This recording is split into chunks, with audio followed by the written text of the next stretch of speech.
नमस्कार मित्रों, आज हम लोग एक नया चैप्टर स्टार्ट करेंगे जिसका नाम है पदार्थ, धातु और अधातु। देखिए, पदार्थ दो भागों में बटा होता है। धातु धातु जिसे हम लोग मेटल बोलते हैं, मेटल। अधातु नॉन मेटल,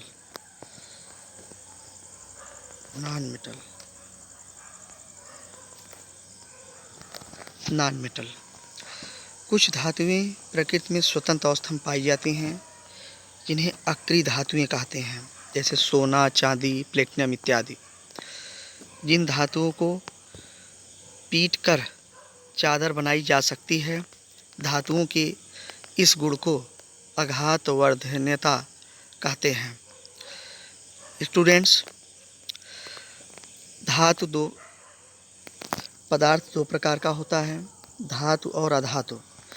धातुओं में जैसे सोना, चांदी, प्लेटिनम इत्यादि मुक्त अवस्था में पाई जाती हैं, इन्हें अक्रिय धातुएं कहते हैं।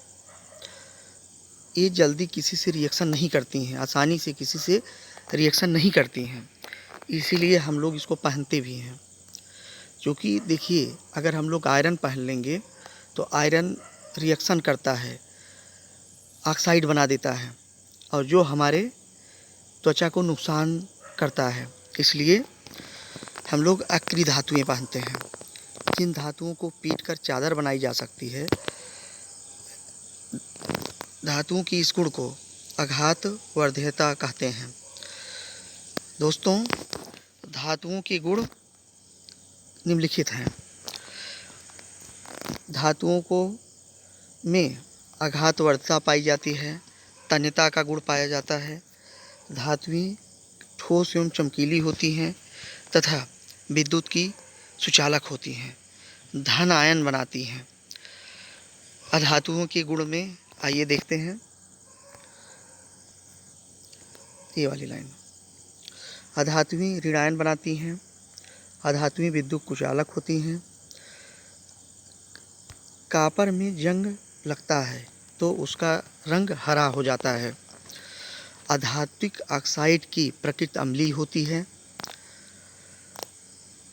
धातु अम्ल से अपक्रिया करके हाइड्रोजन गैस उत्पन्न करता है। ये लाइन बहुत इम्पोर्टेंट है। हाइड्रोजन गैस जलने पर ध्वनि उत्पन्न करती है।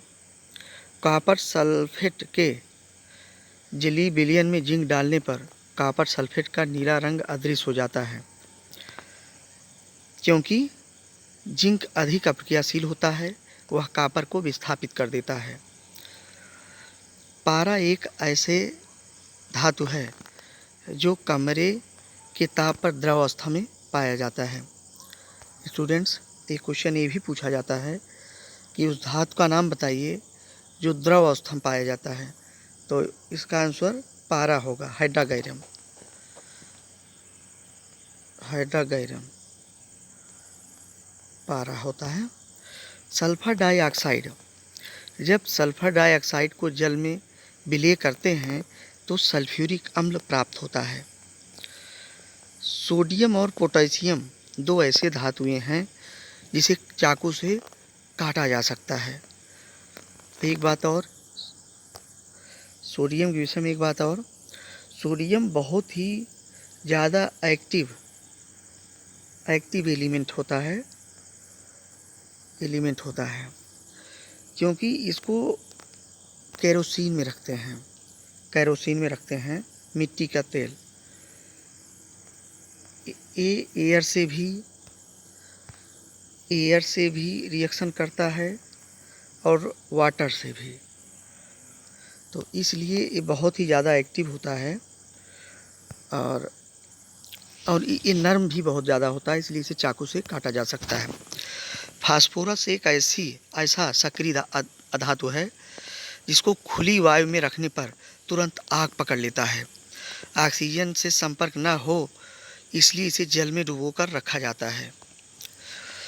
मैग्नीशियम रिबन को वायु में जलाने पर मैग्नीशियम ऑक्साइड बनाता है। पॉप ध्वनि हाइड्रोजन गैस की उपस्थिति को दर्शाता है। ऐसी अपक्रिया जिसमें अधिक अपक्रियाशील धातु कम अपक्रियाशील धातु को उसके यौगिक से बाहर कर देता है, ऐसी अपक्रिया को विस्थापन अपक्रिया कहते हैं। सोडियम तथा पोटेशियम अत्यधिक क्रियाशील धातुएं हैं। हवा के संपर्क में आते ही ये तीव्रता से ऑक्सीजन से अपक्रिया करके ऑक्साइड बनाती हैं और आग पकड़ लेती हैं। अतः इनको सुरक्षित रखने के लिए मिट्टी के तेल में रखा जाता है। ये वाली लाइन बहुत ज़्यादा इम्पॉर्टेंट है। ये सोडियम तथा पोटेशियम को खुले वायु में छोड़ने पर आग पकड़ लेता है। एक ही तत्व के अलग अलग रूपों को अपर रूप कहते हैं। कार्बन के दो अपर रूप हैं, हीरा और ग्रेफाइट। धातुओं और अधातुओं के मिश्रण से बने पदार्थ मिश्र धातु कहलाते हैं, जैसे स्टेनलेस स्टील, ड्यूरेलुमीन, कांसा इत्यादि। मित्रों, हीरा कार्बन का ही अपर रूप होता है और ये दुनिया का सबसे ज़्यादा कठोरतम पदार्थ है। हीरा कठोरतम पदार्थ है। डायमंड कठोरतम पदार्थ। और ग्रेफाइट जो होता है इसे पेंसिल बनाते हैं, पेंसिल बनाते हैं ग्रेफाइट से। धातुओं और अधातुओं के मिश्रण से बने पदार्थ मिश्र धातु कहलाते हैं, जैसे स्टेनलेस स्टील, ड्यूरेलुमीन, कांसा। उम्मीद है आप लोगों को इस वीडियो से ज़रूर कुछ ज्ञान प्राप्त हुआ होगा। प्लीज़ चैनल को सब्सक्राइब करिए, शेयर करिए और लाइक करिए। नमस्कार। मिलते